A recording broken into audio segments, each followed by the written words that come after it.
Okie dokie, it seems like we're going on a very massive merry-go-round video on YouTube, and it's one of these videos that I haven't done for a long time throughout the rest of my life, and here I am in my backyard garden. There's a lot of good news, but sadly there's also been some very bad news here as well. First things first, I'm going to go ahead, before I talk about these two plants here, they've got some amazing stories to tell, to be told, of course. Right, first things first, this tomato plant here. Now, unfortunately, I actually pulled this plant on purpose. Although it's developing like tomatoes and stuff, no fruit for this year, because you know why? I actually had to pull this plant out. And yes, tomatoes produce fruits, but the fruits are often as vegetables. Botanically wise, they are fruit. So, yeah, so the reason why I pulled these was because I was dealing with some very nasty weeds on the back. Lots of stinging nettles, and they give you a very nasty sting. Oh yeah, there's a sunflower here. I might talk about the one later on, which has got an amazing and extraordinary story. I might talk about the one later on. And yeah, it's quite a peculiar flower that I might talk about later on. But sadly, the tomato plant had to be pulled out though, although I do think there is another one which looks like this. But I don't think it's going to successfully yield a lot of crop loads of fruit. Yes, tomatoes produce fruit, not vegetables, but the fruit are often ate as vegetables.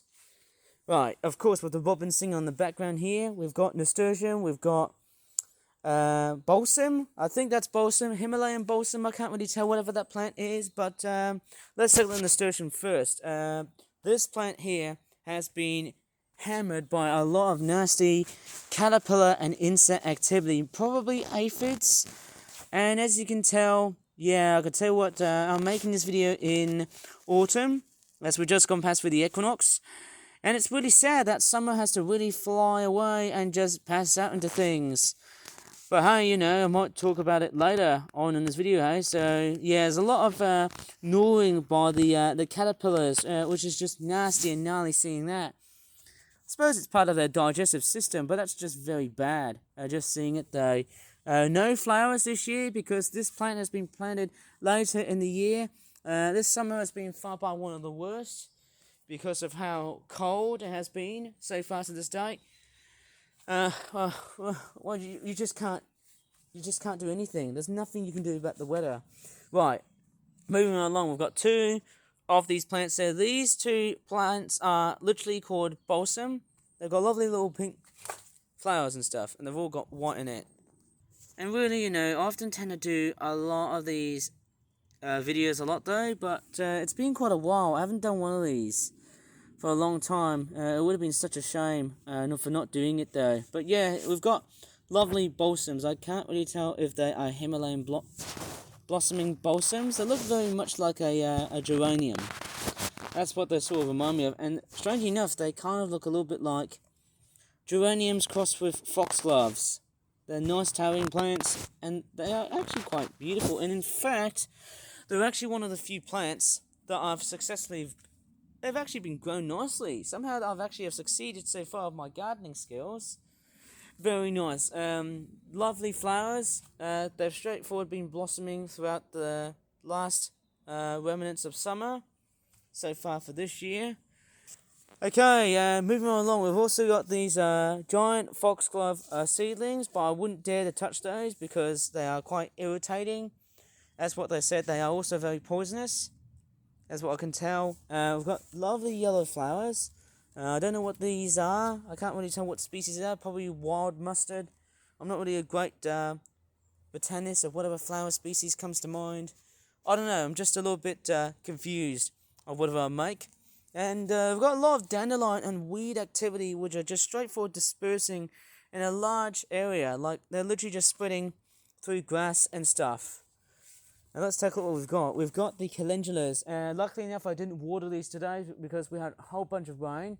In fact, we had a nasty thunderstorm throughout Saturday, but it was just so fantastic filming here because there was a lot of that filming around. There was a lot of lightning and a lot of thunder. But let's take a look at the calendula next. These plants here, I think, unfortunately, they've actually been crippled. The majority of these seedlings, I think I didn't measure the the area properly. I think I actually sort of planted them randomly, but I did plant quite somehow a random lot of calendulas. Maybe I need to try again and plant some more of these. But I'm actually sort of thinking, may I be able to plant, like, well, let's just say cornflower. Cornflower might be nice, because it might also flower from the following year, I guess, which is nice to know. Oh, yes. Let's chat about, we've got more nasturtiums, but they're not really doing very well. Let's chat about this sunflower, because this was one out of all of the other seedlings that I've planted so far throughout the rest of this year. Okay, here is the massive towering little Leo sunflower, as I like to call it, because I think that's the cultivar for that cute little thing. Sadly, its other sunflowers have actually just died out, but as you can definitely tell, it is such a beautiful looking thing. And I mean, look at the petals and the whole thing behind it, and as you can see, its middle part will straightforward produce lots and lots of seeds, hopefully by the end of the year. And as you can definitely tell, there's a lot of pollen sticking out, and this actually makes it as a fantastic attraction for bees and birds, and that will be amazing somehow, as the year progresses by. It's amazing seeing that flower just continuously flowering for a long periodic amount of time. I'm really glad that this flower has appeared somehow. But let's take a look at what we've also got. More calendulas, but unfortunately we're seeing a lot of calendula erosion. As you can see, they've all just started to die off, and a lot of other flowers do that. There was also like a burgundy sort of flower that I can't really remember its name. But let's take a look at lavender. Lavender is looking good. There's not much in the way of flower activity, although I do see there is a little bit of flowering activity via lavender. Maybe if I go, I think somehow I did see a little bit of blossoming. I think it might be this one here, or maybe, here it is. I think it's that one there. That one there might be a late season flowering lavender, but I don't think it's going to make it. Right, overall, apart from lavender, we've got calendula. I think that might be cornflower. I think it depends on whatever colour you've got. There's more flowers here. I can't tell what species there are. There's just so many of these beautiful looking whitish and yellowish looking flowers, and I don't think they're going to make it throughout the late part of this year, because as you can definitely tell, straightforward, the days are getting shorter and there's not much sunlight here. It's just very sad to tell. And also the temperature is straightforward decreasing, and there's some crows squawking in the background. Well, not much you can really tell. There's another flower here. Lovely and yellow. They're not really sunflowers. And there's some petunias. More petunias right here as well. I don't know why I'm being silent here. And yeah, this is the area that I actually was struggling a lot. Lovely fuchsias were straightforward. Well, unfortunately the flowers are dead, but nice to get the fruit that they also delivered to me. It's nice that they've actually bared some fruit. Okay, what else? We've got tomato seedlings now. I don't think they're going to make it, so I just transplanted these, but unfortunately I think they've just grown a bit too irrational here. Lots and lots of marigolds. I think so far the marigolds, and I think alongside of these balsam type flowers, they've actually been one of the other flower species that I've successfully grown. So that's fairly nice to know. Now, as you can definitely tell, I've cleared up most of the nettles, although I do see some of them, just a few of them appearing. And there's also some poppy seedlings that I've also transplanted, and unfortunately I don't think they're going to work. Unfortunately, I don't think they're going to survive, because I think I must have placed them a bit too sloppily, I think. We've got oregano flowers in the background with some mint, and there's also other flowers. The oregano flowers remind me of daisies. Just adjusting the brightness here. There's more of these weed flower things, which I can't remember their names. The calendula flower, man, this one here. Oh, guess what? Look what's starting to produce. Oh my goodness, it's producing calendula seed heads. That's amazing. One thing I should do, I might leave that plant alone, because I think the weather is still quite nasty and gnarly and vile. There's a buzzard flying around here. There's a seagull over there as well, and there's a cat sitting what looks like to be, well, there's some pigeons, nice bit of wildlife here, and someone's cat is straightforward dozing off in the sheds right on top of my roof. Doesn't seem to be very much interested. And apart from the cats and the birds outside, I've also got a little bit of life involved. I just heard some pigeons outside. I've also got lots and lots of bees, flies, and other critters, and even the wasps. They're making the most of what they've got to offer by pollinating. And as you can definitely tell, because we're heading straight into autumn time and winter, all them flowers are straightforward, not doing the bulk of their work really, really well. And this one here, look at that. It's just started to cripple. Yeah, this flower here, that's not a very good show. Seeing that just being crippled like that, yeah, it's not good. Okay, hey, so it's just so bad. Oh well, I don't know what to really say. Hey, it's just one of these things with just plants dying off. Yeah, I just can't really tell. I just don't want to speak about it anymore. But anyways, we've got a lots of bee and wasp activity, and even hoverflies. It's so nice. I'm really somehow surprised that the majority of them plants have actually done a pretty good job so far. We've got lots and lots of these petunias, and amazingly, there's some marigold seedlings, which inside they look like they've been totally somehow saturated, I guess. I might probably take them inside, I think. Even though they look a little bit, a bit squelchy, yuck. Yeah, probably them seeds have seen far better days. Not really one of the best I've seen somehow so far. Yeah, it's not looking good. Yeah, I think them seedlings have seen far better days. I should have collected these. Man, there's a tomato plant here, but I don't think it's going to survive that fruit. Calendulas, they have been very prolific breeding flowers. It's amazing. Very, very nice. And there's a hoverfly just flying just to collect some nectar and pollen. Beautiful, isn't it?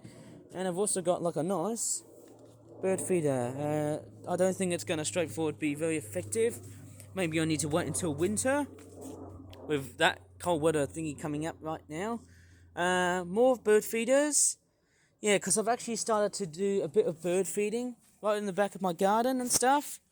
So nice to have the garden birds feasting outside. There's the sunflower here, and I can tell you what, this sunflower here took 3.5 months to actually fully grow, and to see this blossoming, it's a complete miracle that I've actually achieved something. And even with that sunflower glaring right in front of me, it just goes to show you how much awesomeness and how much adversity at the same time I had to really suffer from. This is amazing. Seeing that sunflower, seeing that just gives me a great opportunity to just admire it for the sake of it being grown like so. It is just so fantastic. So much so that this sunflower, it has just been amazing. In fact, it's one of the few plants I nearly wasn't going to grow that thing, hey? But hey, that was a complete, almost epic fail for that plant to grow. And of course, it's still got a lot of insect bites. And as you can definitely tell, a lot of gnawing and chewing from the caterpillars and all the other nasty aphids and stuff. It's just so amazing. That is just a miracle to see that plant just growing from seedling to an actual flower. It is just chronically amazing.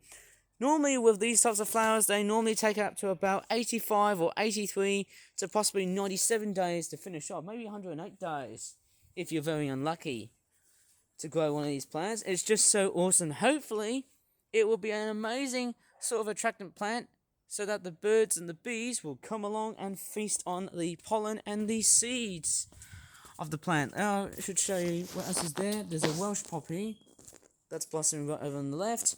And let's take a look at this side here. And yes, as we're in the autumn equinox, yes, we've got pansies growing right here. Unfortunately, the geraniums have died off, as you can tell, because we've just gone past summer. And look at all them pigeons. I think I've just freaked them out with my deep and groggy voice, but I wouldn't say that. But we've got a lot of geraniums here. Lovely plants. But the flowers, as you can definitely tell, they're not going to make it, because obviously we're going up towards winter. And look at the fuchsias. The fuchsias have randomly died off. And apart from that, we've also got Osteoperums. There's a little bit of flowering activity here, but I don't think they're actually going to make it, because obviously we're getting up towards winter time. Yeah, all the fuchsia plants, yeah, the majority of them, they're just going to die off. That's probably what I'm thinking. They're all going to die off. And that cat is still glaring at me. Strangely enough, it's still quite a happy camper, just relaxing right over at me, and it's looking like it's just looking at me. It's like, what the hell are you looking at? I'm just filming that cat. Maybe this cat just wants to, straightforward spying at me. I mean, look at that thing. It's like a CCTV camera. Probably doesn't see me as a threat. That's a good looking puss. Although, could say otherwise. Look at that thing. Right. I think that's probably about it in this garden video. I'm going to leave it as a whole. Because, I wouldn't talk about the much. Lovely big ferns. Oh, there's another Welsh poppy. Amazing, it's quite a late flowering plant. That's just amazing. Somehow, but I think that's about it in this video. So, yes, my backyard garden has finally reached peak penultimum. That's quite good. A penultimatum sort of level. This is just, amazing. And the robins chirping on the background, it's just amazing. Lots of blackberries on the top here. Crockies, I think the birds will get a nice bonanza of whatever they're going to be feasting upon. Maybe I might as well have a piece of blackberry. That one would be quite cool, wouldn't it? Anyways, I shall leave this video here. If you really enjoyed it, please give this video a like. Subscribe for more for videos in the future. And as always, thanks so much for watching, and bye for now.